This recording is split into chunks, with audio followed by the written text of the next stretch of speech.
Thank you everybody for coming today. Like Maggie said, today we're going to be walking through 5 things to do for SEO success in 2020. A little bit of introduction about me. I'm the head of SEO at 2 Octobers. That means I kind of lead up the SEO practice. I help our team stay on top of industry updates, anything new that's happening, help drive process and deliverables, and help also execute SEO work with my own set of clients. I'm in my 2nd year at 2 Octobers. I'm one of those strange SEOs that really loves a mix of technical and local SEO, which I've found recently is actually kind of strange. Most people tend to gravitate towards one or the other, or content, and I for some reason like this strange hybrid of both technical and local. And I think my favorite SEO moment so far in my career is I got to visit the Moz office. If you're not familiar with Moz, it's an SEO tool and kind of an industry leader in the SEO space. And they have a really great Whiteboard Friday video series that goes out every Friday. And I got to actually record one that went live a few months ago. So that was pretty exciting. If you're not familiar with 2 Octobers, a little bit about it. Our purpose is really to help people and organizations make the best informed decisions that they can make. And a really exciting thing that we're in the process of becoming is a certified B Corp business, which you can find out more about on the B Corp website. But that just really aligns with our goals and something that we're really proud of, the work that we've put into that process so far.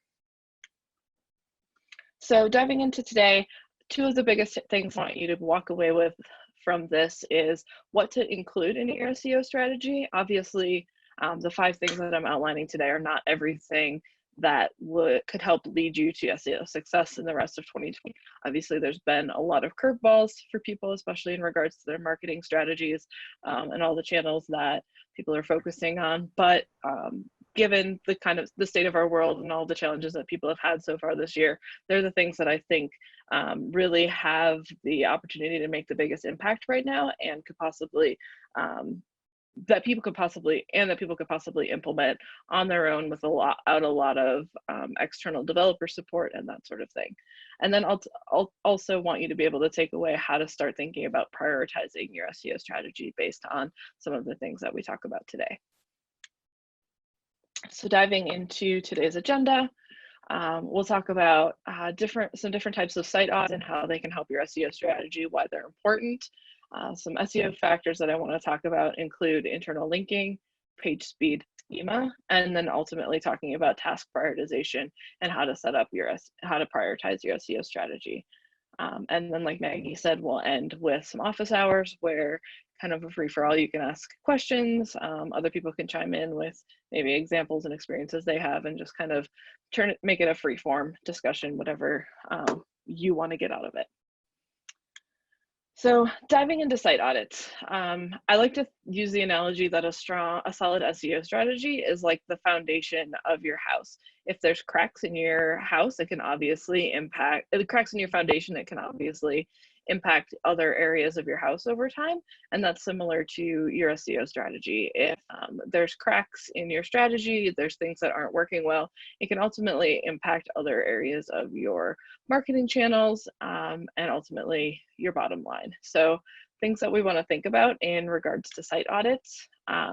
These are what I feel like are the kind of 4 main audits that can really help make a difference in making sure that you have a strong SEO foundation, as well as they can help you uncover things that should be part of your SEO strategy. So looking at when you should actually do any of the audits that we're going to talk about today, I think audits typically should be done on a quarterly basis for mains. Kind of like back to your house analogy, you're not constantly redoing the foundation of your house, but it's important to every year make sure that you don't have cracks in your foundation, that you're taking care of the maintenance on your house. So maintaining your SEO in general, but the other audits that we're going to talk about. However, I think there's definitely a need to do any of the types of audits that we talk about whenever something drastically changes on your website. So whether that's adding a lot of new content, adding new features, making a lot of code changes, anytime there's any big changes. And then the last thing is anytime there's any sort of drastic drop in metrics. So if you see any of your tracked metrics drop over a sustained period of time, it's probably a good time to really dive into one or more of these audits that we're going to talk about and see what's going on.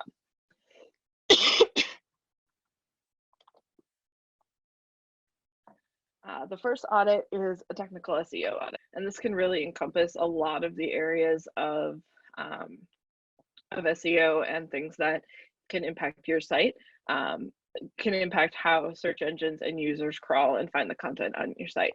So the first thing to think about with a technical audit is findability. So is there anything that's hindering Google and users from finding the content of your site? Are there page errors? Are there indexation issues?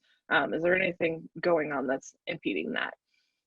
Another thing to think about is duplication. Is there content being duplicated?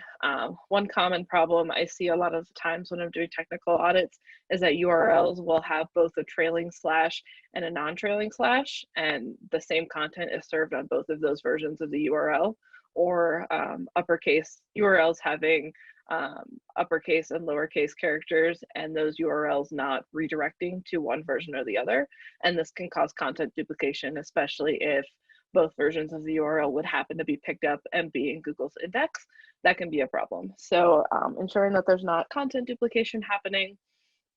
Paying attention to site architecture. Can users navigate your website? Does it make sense how they're navigating your website? Site architecture also feeds into your link structure, which we'll talk about later in a little more depth. But is there a strong internal link structure on your website? Is there a good backlink profile of backlinks coming to your site? Those are definitely important things to take into consideration when you're looking at your website. Page speed, another thing that we'll touch on a little later, but is your website too slow? That can definitely impact how users find your site and how Google is able or not able to crawl your site. And then on-page factors, they're not necessarily a technical thing, but they're also important to consider. Are your title tags and your meta descriptions optimized? If they're not, that can impact click-through rate and bounce rate, which can ultimately impact how searchers are finding your site. So they're definitely something to take into consideration with a technical audit. Content is also something that's super important. It's definitely important as part of an SEO strategy and as part of your overall marketing strategy. A content audit can be really helpful in identifying short-term and long-term content opportunities, which can then drive your content strategy. So taking inventory of the current content that you have, that can also mean looking at the pages of your website that are most visible, that are getting the most traffic, and that are performing well. It's also important to pay attention to the pages of your website that aren't performing as well, which could mean that there's stale or outdated content that you should get rid of or update. And then also looking for any content gaps. So is there content that you could be creating, missed opportunities in your content? All of these things can be uncovered by a content audit. A Google Analytics audit, hopefully you're using Google Analytics to monitor the traffic coming into your site, what people are doing when you're on your site, collecting all that important data that then helps form the decisions that you're making for your business. So ensuring that your Google Analytics data is accurate. Part of that is ensuring that you have the proper tags on your website, that you don't have duplicate tags, that the tags are where they should be. That can definitely be a problem if you've maybe worked with a lot of different agencies and tags have stayed, or tags that you're not doing anymore are still there. If you've had a lot of people in your Google Analytics, making sure that all of your settings are set up right. I know personally when I work on side projects for myself, sometimes I'll forget to add something simple like blocking my own IP address. And I'm like, why is my tick so high? And because I've been checking my website as I've been building it. So making sure that you're taking care of all of those settings, like block your own IP address. Making sure that all of your traffic is going to the right channels can be super important. It can be a huge game changer if you don't have that data accurate. Making sure that you taking advantage of setting up goals and also events, so that you can attract, that you can take advantage of those things that are happening on your website, making sure that those are set up and working properly. And then the last audit that I think is important is Google Search Console. So Google Search Console, which is formerly known as Google Webmaster Tools, is a really useful tool that gives a lot of information about your website. It's one of the key functions of Google Search Console is it's where you can submit your website, or where you can submit the sitemap of your website. So Google knows these are the URLs that are important to you and the URLs that they should be crawling. Just having an XML sitemap on your website is obviously important, but actually taking that next step and submitting that sitemap in Google Search Console, making sure that there's no errors in it, is important for the findability piece of your website. Google Search Console is also really helpful in keeping track of all of the URLs that Google's indexing and available for people to find in the search results. And then lastly, you can also monitor errors such as pages that have 404 statuses, broken schema attributes, or page speed issues in Google Search Console.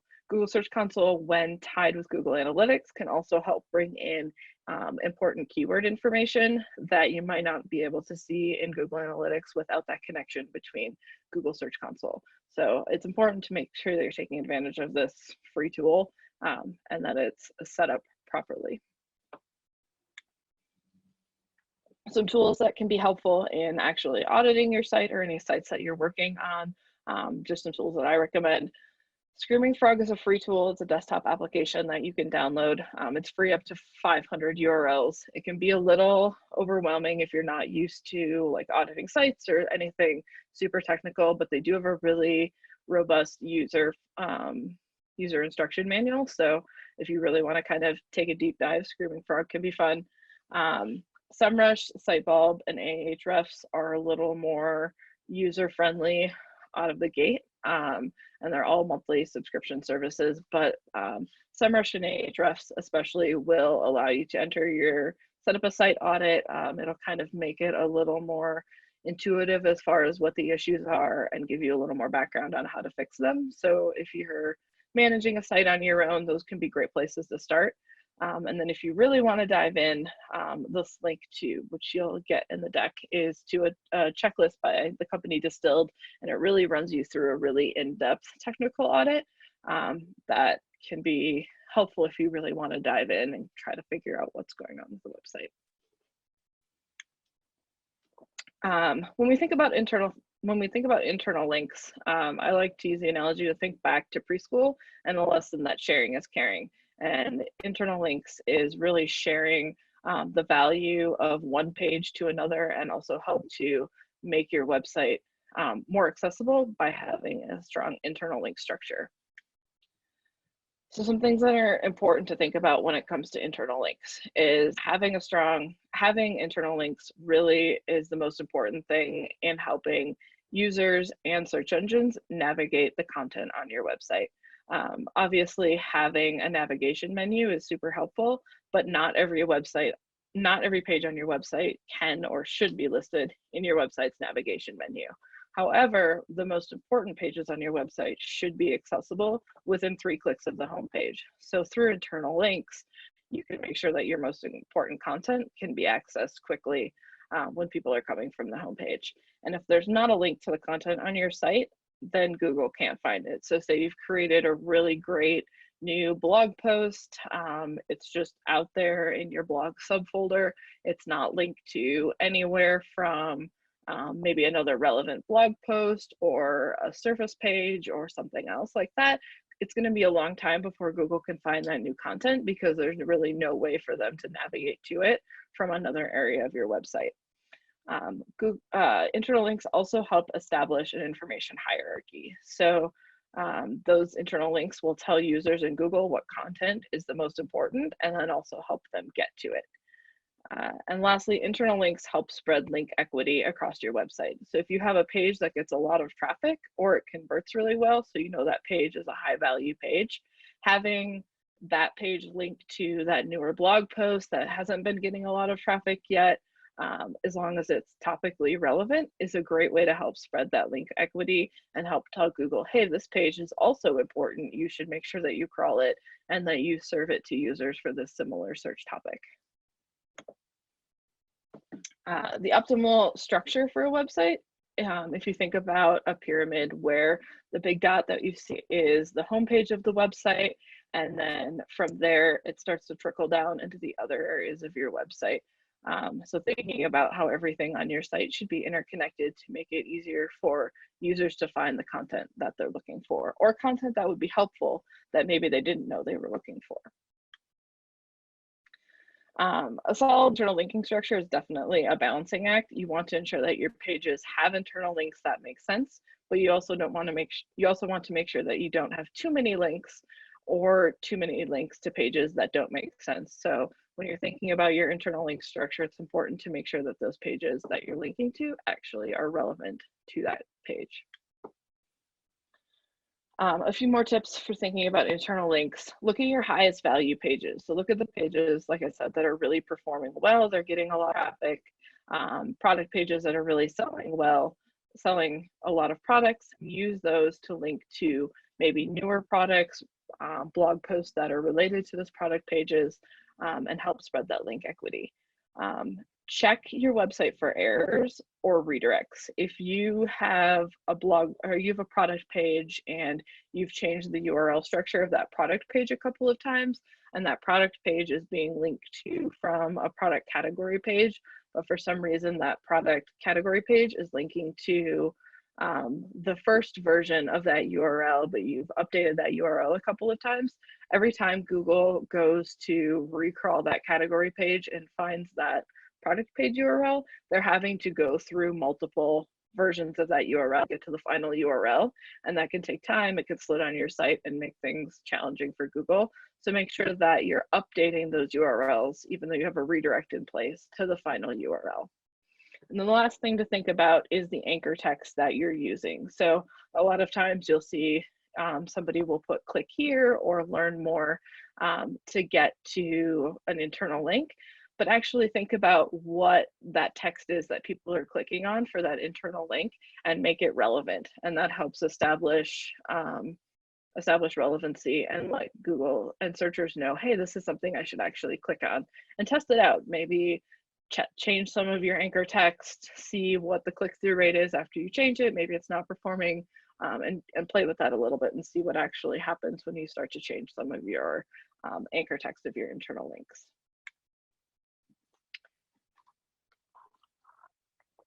Switching gears to page speed. Obviously, we know that page speed is important. Some of the risks and benefits are it can obviously impact your experience. If users have to wait a long time for a page to load, they may bounce off, they may get frustrated. The same thing for Google. If it takes a long time for Google to crawl the content of your website, they can get frustrated, and it can ultimately lead to them not crawling the content of your website very often. And if you're constantly updating new products or adding new blog content, but Google is continually frustrated because your content is slow, then Google's probably not going to come back as often, and that can ultimately impact your search visibility. A slow page speed can also impact other channels. If you have a really slow site and you're sending your paid search traffic to really slow landing pages, ultimately that can impact that channel as well. And then ultimately having a slow site can cost you money. If people are, their purchasing is being impacted by a slow website, that is definitely something that you want to figure out how to take care of. Some of the common page speed issues that we see a lot of, images causing problems, caching issues, code issues, and redirects. Looking at some of the common issues with page speed and how to fix them.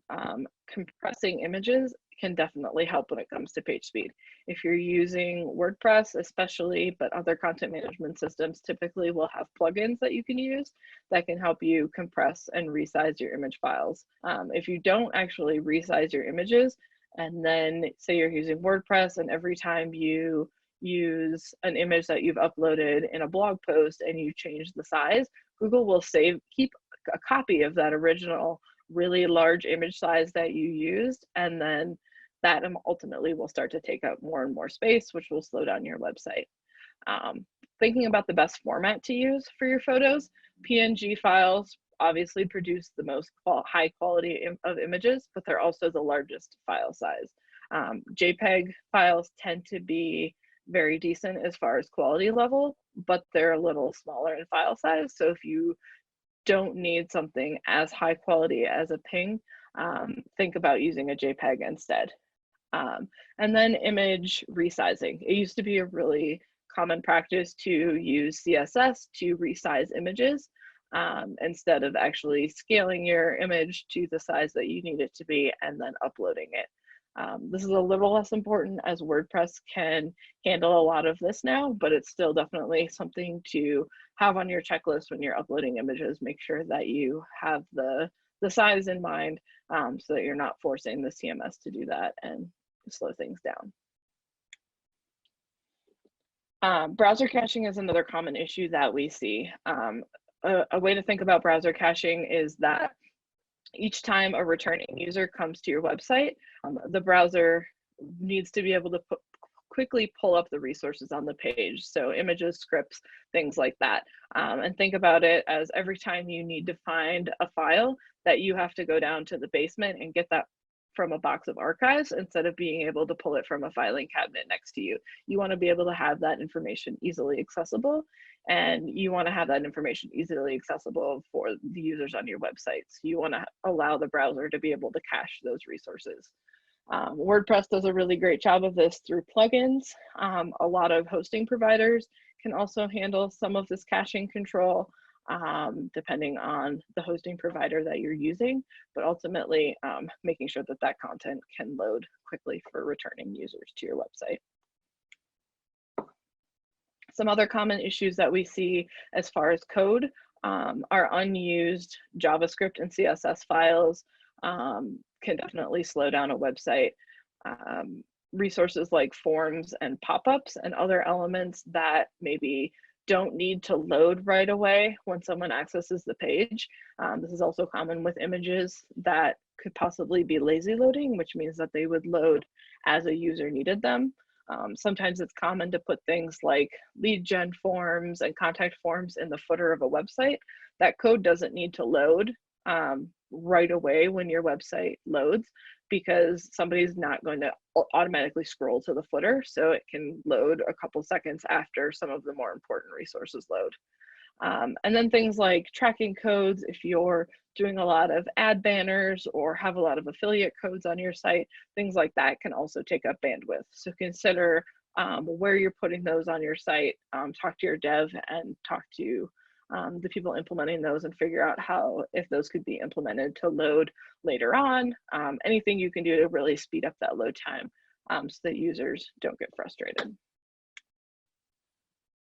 And the last thing to think about when it comes to page speed is redirects. Like we talked about with internal linking, anytime that there's a lot of redirects, it can slow down how users and Google access your content.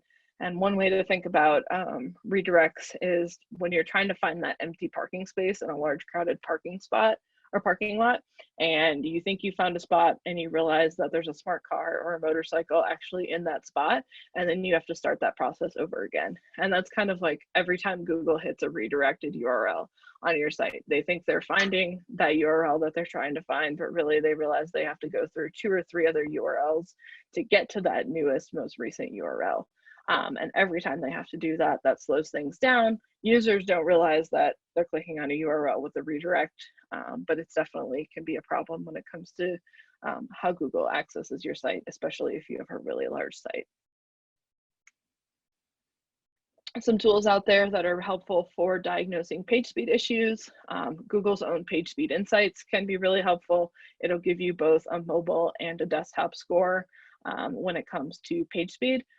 It is important to remember that Google's using like aggregate data, so they're kind of looking at a pool of lab data when they're saying, hey, this is kind of how you stack up among other websites of similar size, similar industry, that sort of thing.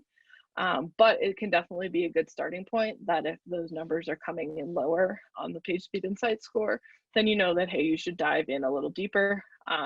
Tools like Web Page Test and GTmetrix can definitely help you dive a little deeper as far as exactly what resources are slowing things down and looking at where you should start when it comes to fixing your page speed. Schema is super important. Schema, or structured data, is a semantic code that can be added to the HTML of a website that improves the way search engines read and show pages in the search results. So some places that you typically will, some examples of places that you see schema and maybe don't realize it. When you see a recipe pop up in the search results and you see things like the rating and how long it takes to execute that recipe, that's all coming from the schema markup. That's telling Google, hey, this content is a recipe. These are some attributes of that recipe. These elements also help things like recipes to come up in voice search results. So if you're in your kitchen and you say, I'm not going to say the word because my Google Home behind me will kick in, but if you ask Google for a recipe, for a cupcake recipe, and it comes back and starts to read off the recipe, having schema markup will ultimately help make that search result more likely to pop up for that voice search result.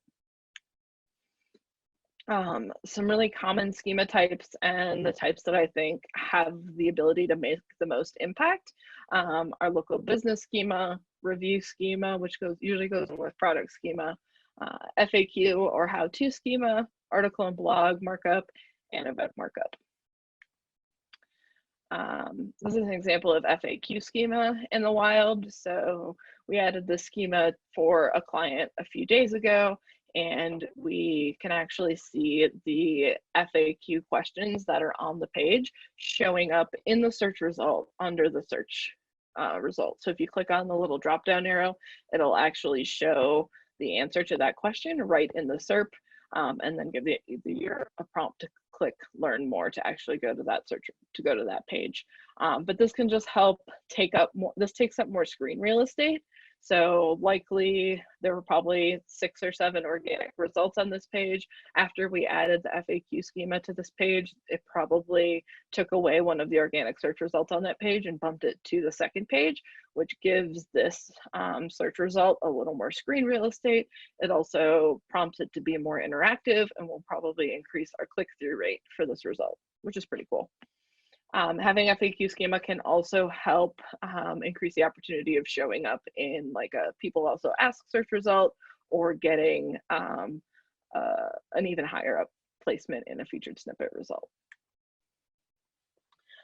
Adding product and review schema can really be helpful because it helps show things like the rating, if the product is in stock, and shows the product pricing. So before this product page had product schema on it, you didn't actually see anything in that red box show up in the search result for this product search. It just makes it more appealing. It gives users more information and will hopefully also help increase the click-through rate for the search result. Event schema is a little bit of a tricky one right now. Obviously, given the state of the world, a lot of in-person events aren't happening, but Google did recently add the ability to add more detailed event schema that includes online events. So if you're holding things like this workshop, adding event schema could be helpful for it to show up in the search results. Adding event schema will help the event show up in event carousel, which is what this search result is. The kind of the catch-22 with event schema is a lot of times we tend to see events showing up better in the event carousel if they're hosted on a third-party platform like Eventbrite. Google seems to really like Eventbrite, but event schema either way can definitely be helpful, and I would definitely encourage using it if you are hosting events, even if they're virtual ones. When it comes to actually implementing schema, obviously there can be a learning curve if you're not familiar with the markup or you're not familiar with how to actually implement it. But there also are a lot of WordPress plugins if you're using WordPress, and I think other platforms like Joomla and Magento probably have plugins as well that will help you actually implement the code. We usually just have to kind of fill out some of that information and it will automatically create the markup for you. If you're working with a developer, they can typically help you create and implement the schema markup. And then kind of a last resort, kind of a band-aid fix, is Google Tag Manager. So we can definitely implement schema using Google Tag Manager. It's not the most preferred method, but it's definitely better than not having it at all. If you're looking for more resources on how to create schema, Google's structured data testing tool is a really great way to test if a page has schema. You can also drop competitor URLs into the Google structured data testing tool, which can be helpful if you're trying to prioritize what to work on and you're wondering if a competitor has structured data on their site. Drop their product URLs into the structured data testing tool and see if they have product schema. The schema markup generator is a link to a site where you can create different types of schema like FAQ schema, local business schema, grab that code and then give it to the developer or put it into Google Tag Manager to implement it on your website. And then Google's developer guide walks through all of the schema types that Google supports and gives you a little more information as far as examples of those schema types.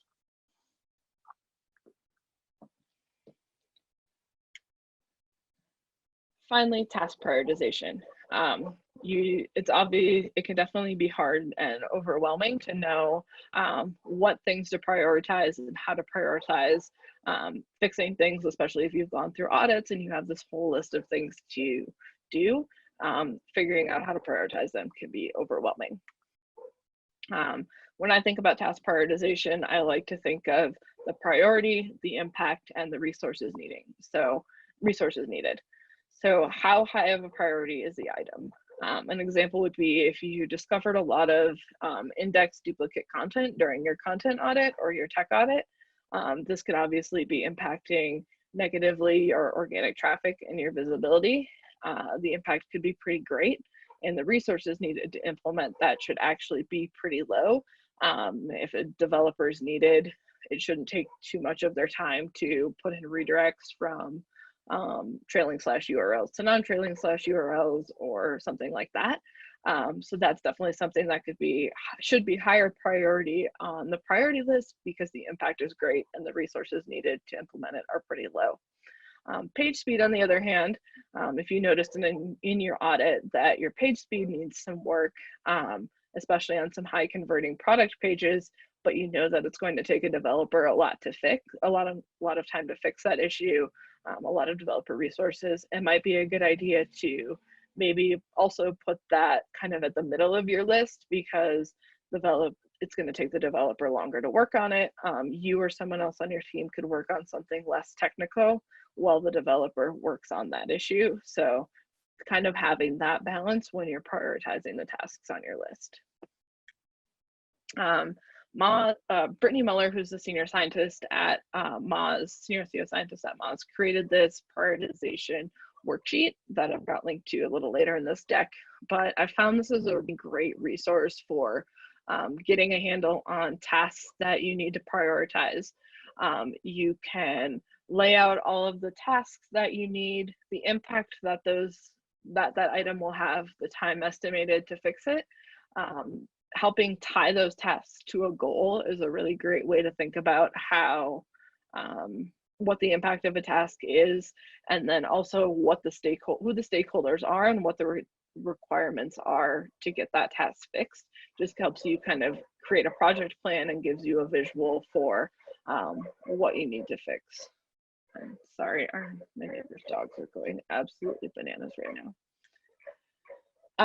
The second page of this worksheet is also really helpful for thinking about prioritizing your work in regards to a specific KPI. So maybe one of your KPIs is improving product page conversion rate.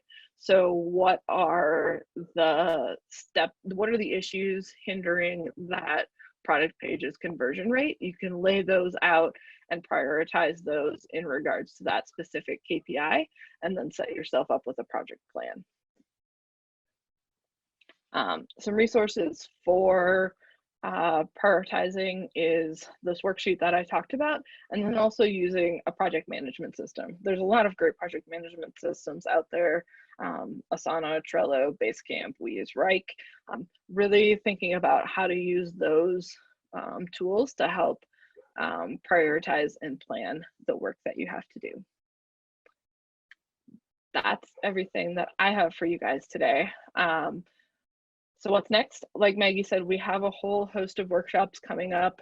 You can find those on your website. As far as SEO goes, if after sitting through this, you're like, I really want a site audit, I have no idea where to start, that's not something I feel comfortable doing, that's definitely something we can help with. Like Maggie also mentioned, we love to train and coach people. So if that's something you're interested in, think about if maybe that's something that comes next for you.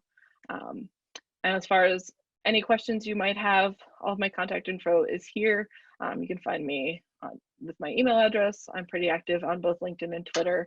And then we'll move into the office hours.